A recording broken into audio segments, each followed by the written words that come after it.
education outcomes compared to the girls who have gone through your center and before and not through the CLC? In the past, Dwelling Places had the interim school, which was a catch-up program that we had developed. We did not have any experience, but we knew that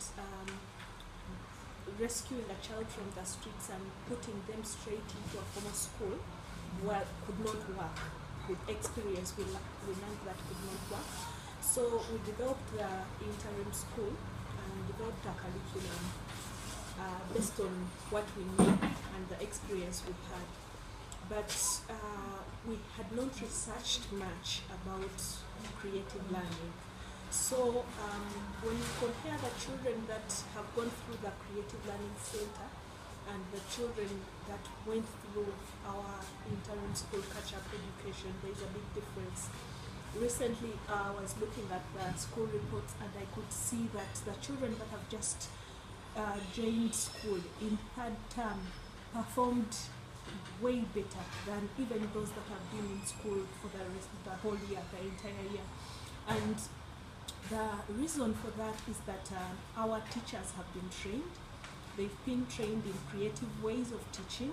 They've been trained to help the children understand better, but in a fun way where the children learn as they play, learn as they sing, learn as they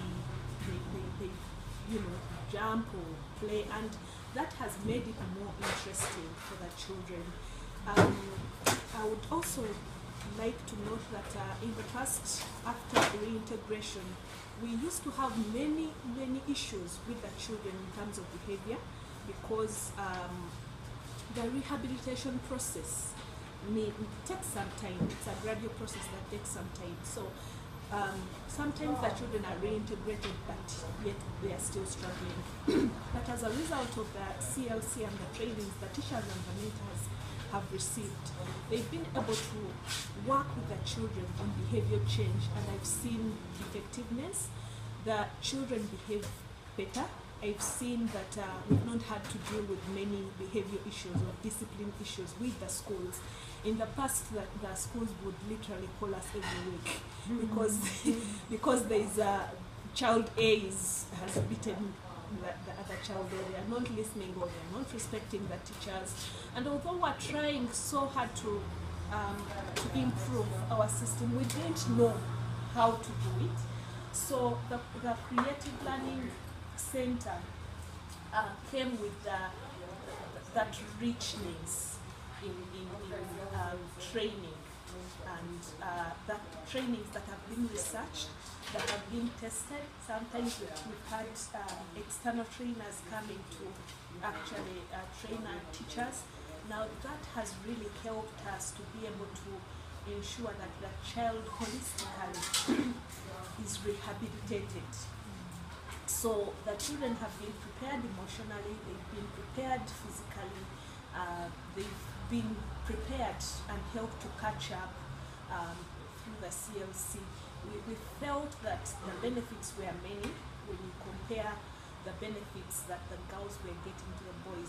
And as an organization, we had to actually decide to get even the teachers from Bulova who are teaching boys that were not part of the CLC.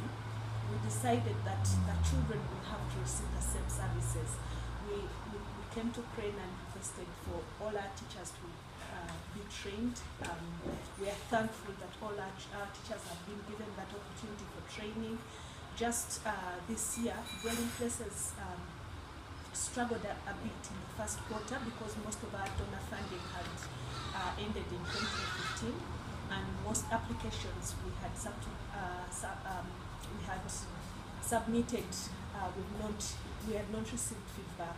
So our CLC was not running in the first 2 months of the year.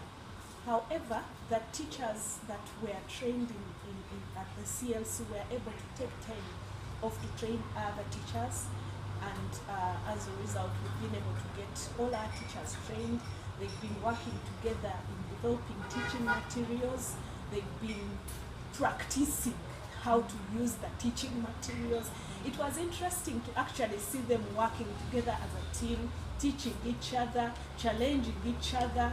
You know, of course some would be lazy, not wanting to do some things, and then the others are saying it's possible, you know, you can do it. And eventually it has brought that togetherness and teamwork amongst all the teachers. At the end of the day, now all the children are receiving the same services. Both the children that have gone through the CLC and other children are now being mentored by the mentors. Actually, we had to organize internal trainings where our mentors that have been trained by CRANE are able to train other social workers who have not attended the training, so that when they go out to talk to the parents, to talk to the children, to mentor, the children are receiving the same service, the families are receiving the same service. So for dwelling places, it does not stop at just the children that have gone through the CLC, because we've seen the benefits. We want all the children that are supported through dwelling places to receive the same service, to receive the same benefits, and the families to be empowered. We are so grateful for the GATE project and how it has impacted the children. This year, we have some children that sat primary 7 last year, and for the very first time, our girls that were in the first CLC, the pilot project, were among those that sat primary 7. I'm so happy. One of the girls that we thought could not even make it into secondary school, we thought she was going to have to join vocational because she was really struggling. It was amazing to see that she brought back 18 points. She was also proud of herself, you know. We've seen that gradual progress amongst the girls. We don't have any children that have gone through the CLC that are joining vocational at a younger age. Many are actually completing the different levels, primary level, secondary level up to O level, and we are really grateful. We don't have many that have gone past O level, but we can see that they are really focused and committed to learning. There are girls that were house girls, were working as housemaids in the past during our pilot project. Today they're in school. They are committed to studying. Yes, they are still doing the housework. They wake up very early in the morning and do what they are supposed to do, and then they go to school and they are committed to learning, and their carers are supporting them in that. So it's a blessing when you see the children thriving as children. It's a blessing. I'm always encouraged by the many testimonies that I see.